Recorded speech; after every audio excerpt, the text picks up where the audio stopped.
ये कहानी है एक नदी की और उस विशालकाय बैराज की जिसने सिर्फ उसका रास्ता नहीं बदला बल्कि दो देशों के रिश्तों की धारा को भी हमेशा के लिए मोड़ दिया। कोलकाता के बंदरगाह को बचाने का एक सपना भारत और बांग्लादेश के बीच दशकों तक चलने वाले एक जटिल अंतर्राष्ट्रीय विवाद में तब्दील हो गया। तो सवाल ये उठता है कि आखिर एक पोर्ट को बचाने का प्लान 50 साल लंबे पानी के झगड़े में कैसे तब्दील हो गया। आज की हमारी ये पड़ताल इसी बात को समझने की कोशिश करेगी कि कैसे एक विशाल इंजीनियरिंग प्रोजेक्ट के ऐसे नतीजे निकले जिनकी किसी ने उम्मीद नहीं की थी। अपनी इस पड़ताल में हम 5 अहम पड़ावों से गुजरेंगे। सबसे पहले समझेंगे कि वो क्या समस्या थी जिसने इस बैराज को जन्म दिया। फिर इसके इंजीनियरिंग समाधान पर नजर डालेंगे। इसके बाद उस राजनीतिक संघर्ष को देखेंगे जो इसके साथ शुरू हुआ।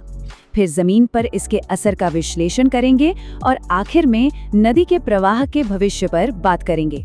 तो चलिए कहानी की शुरुआत में चलते हैं। केंद्र में है कलकत्ता का बंदरगाह। ये सिर्फ एक शहर का पोर्ट नहीं था, बल्कि समझिए कि ये पूरे पूर्वी भारत, नेपाल और भूटान की आर्थिक लाइफलाइन था। इस पूरे इलाके का कारोबार इसी रास्ते से दुनिया से जुड़ा हुआ था। अब देखिए, पश्चिम बंगाल के मुर्शिदाबाद में गंगा नदी 2 हिस्सों में बंट जाती है।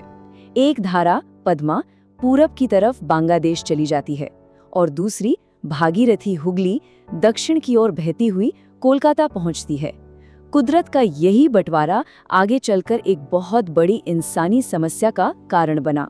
तो असल में हो क्या रहा था? हो ये रहा था कि हुगली नदी में लगातार गाद जम रही थी। जब सूखे महीने आते तो गंगा से ताजे पानी का बहाव कम हो जाता। इससे नदी की रफ्तार धीमी पड़ती और सारी गाद नीचे तल में जमा होने लगती। नतीजा ये हुआ कि नदी इतनी उथली होती जा रही थी कि कलकत्ता बंदरगाह का वजूद ही खतरे में पड़ गया था। अब इस बड़ी समस्या से निपटने के लिए भारत ने एक बहुत ही महत्वाकांक्षी योजना बनाई। देखिए, उस दौर में बड़े बड़े बांध और बैराज सिर्फ कंक्रीट के स्ट्रक्चर नहीं थे, वो एक नए राष्ट्र के निर्माण का प्रतीक थे।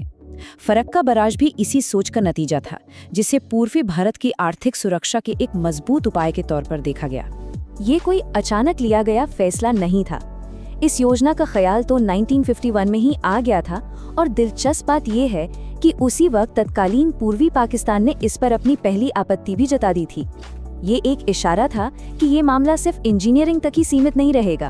खैर, एक दशक की रिसर्च के बाद 1961 में इसे औपचारिक मंजूरी दे दी गई।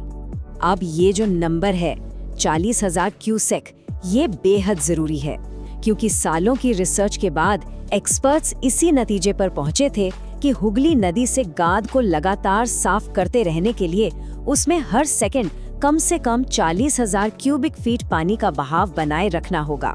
यही नंबर आने वाले दशकों के विवाद की जड़ बन गया। और ये सिर्फ एक बैराज नहीं था, बल्कि एक पूरा का पूरा कॉम्प्लेक्स था। सोचकर देखिए, 2.25 किलोमीटर लंबा मेन बैराज जिसमें 109 गेट लगे थे, करीब 38 किलोमीटर लंबी फीडर नहर जो गंगा का पानी हुगली की तरफ मोड़ती थी, और साथ ही एक रेल और सड़क पुल जिसने इसे जल प्रबंधन के साथ साथ पूर्वोत्तर भारत के लिए एक अहम रणनीतिक लिंक भी बना दिया। जैसे ही ये बैराज चालू होने को था, ठीक उसी वक्त पूरे इलाके का भू राजनीतिक नक्शा ही बदल गया। जो एक इंजीनियरिंग का समाधान था, वो अब एक बहुत बड़ा डिप्लोमेटिक संकट बनने की कगार पर था। शुरू में तो सब ठीक था। 1971 में बांग्लादेश की आज़ादी के बाद भारत से रिश्ते बहुत अच्छे थे, लेकिन फिर आया 15 अगस्त 1975 का दिन। सैन्य तख्तापलट और शेख मुजीबुर रहमान की हत्या ने सब कुछ बदल कर रख दिया। दोनों देशों के बीच भरोसे का रिश्ता टूट गया और फरक्का का मुद्दा रातों रात कहीं ज्यादा विस्फोटक हो गया। अब दोनों देशों के तर्क अपनी अपनी जगह बिल्कुल साफ थे। भारत का कहना था कि यह उसकी जमीन पर अपने एक बेहद जरूरी पोर्ट को बचाने की एक घरेलू परियोजना है। वहीं बांग्लादेश इसे अपने वजूद पर मंडराते खतरे की तरह देख रहा था। अविश्वास इस हद तक बढ़ गया कि 1976 में बांग्लादेश इस मसले को लेकर संयुक्त राष्ट्र तक पहुंच गया। इसके बाद शुरू हुआ समझौतों का एक लंबा और उलझा हुआ दौर। 1977 का समझौता बहुत खास था। क्यों? क्योंकि इसमें एक गारंटी क्लॉज था जो बांग्लादेश को सूखे के समय में भी पानी की एक न्यूनतम मात्रा की सुरक्षा देता था। लेकिन इसके बाद हुए समझौतों में से ये क्लॉज हटा दिया गया और फिर आया 1989 से 1996 का दौर, जब कोई समझौता ही नहीं था। तनाव अपने चरम पर था। चलिए अब बात करते हैं जमीनी हकीकत की। आखिर इतने सालों तक चले इस बंटवारे का सरहद के दोनों तरफ लोगों और पर्यावरण पर असल में असर क्या हुआ? बांग्लादेश की तरफ देखें तो सूखे मौसम में पानी के कम बहाव ने एक के बाद एक कई समस्याएं खड़ी कर दी। पद्मा नदी में पानी कम हुआ तो समुद्र का खारा पानी जमीन में और अंदर तक घुसने लगा। इससे खेती बर्बाद हुई, पीने के पानी का संकट खड़ा हो गया और मछली पालन पर भी बहुत बुरा असर पड़ा। यहाँ तक कि दुनिया के सबसे बड़े मैंग्रोव जंगल सुंदर बनकर नाजुक इकोसिस्टम भी खतरे में आ गया। और इसका असर सिर्फ खेती किसानी तक ही नहीं रहा, असर संस्कृति पर भी पड़ा। मिसाल के तौर पर हिल्सा मछली, जिसे इलिश भी कहते हैं और जो बांग्लादेश की पहचान का एक अहम हिस्सा है। ये मछली प्रजनन के लिए समुद्र से नदी में ऊपर की ओर आती है। बराज ने उसके इस रास्ते में एक बड़ी रुकावट डाल दी, जिसका असर अर्थव्यवस्था से कहीं ज्यादा गहरा लोगों की संस्कृति और पहचान पर हुआ। लेकिन ये कहानी एक तरफा नहीं थी। भारत में भी बैराज के बुरे नतीजे देखने को मिले। बिहार में बैराज से ऊपर की तरफ गाद जमा होने लगी, जिससे बाढ़ का खतरा बढ़ गया। वहीं पश्चिम बंगाल के मालदा और मुर्शिदाबाद जिलों में नदी के किनारों का कटाव एक बहुत बड़ी समस्या बन गया, जिसकी वजह से हजारों लोगों को अपना घर-बार छोड़ना पड़ा। और सबसे बड़ी विडंबना तो ये थी कि जिस कलकत्ता बंदरगाह को बचाने के लिए ये सब कुछ किया गया, वहां आज भी गाद की समस्या बनी हुई है। इतने सालों के तनाव और उतार चढ़ाव के बाद साल 1996 में इस कहानी में एक नया और बहुत बड़ा मोड़ आया। दोनों देशों के नेतृत्व में हुए बदलाव ने एक ऐतिहासिक समझौते के लिए दरवाजे खोल दिए। 1996 का साल था। बांग्लादेश में शेख हसीना की सरकार थी और भारत में HD देवेगौड़ा की। दोनों देशों ने मिलकर गंगा जल संधि पर दस्तखत किए। और ये कोई काम चलाऊ व्यवस्था नहीं थी, बल्कि पूरे 30 सालों के लिए पानी के बंटवारे का एक पक्का ढांचा था, जिसने सालों की अनिश्चितता पर एक तरह से लगाम लगा दी। तो ये फॉर्मूला काम कैसे करता था?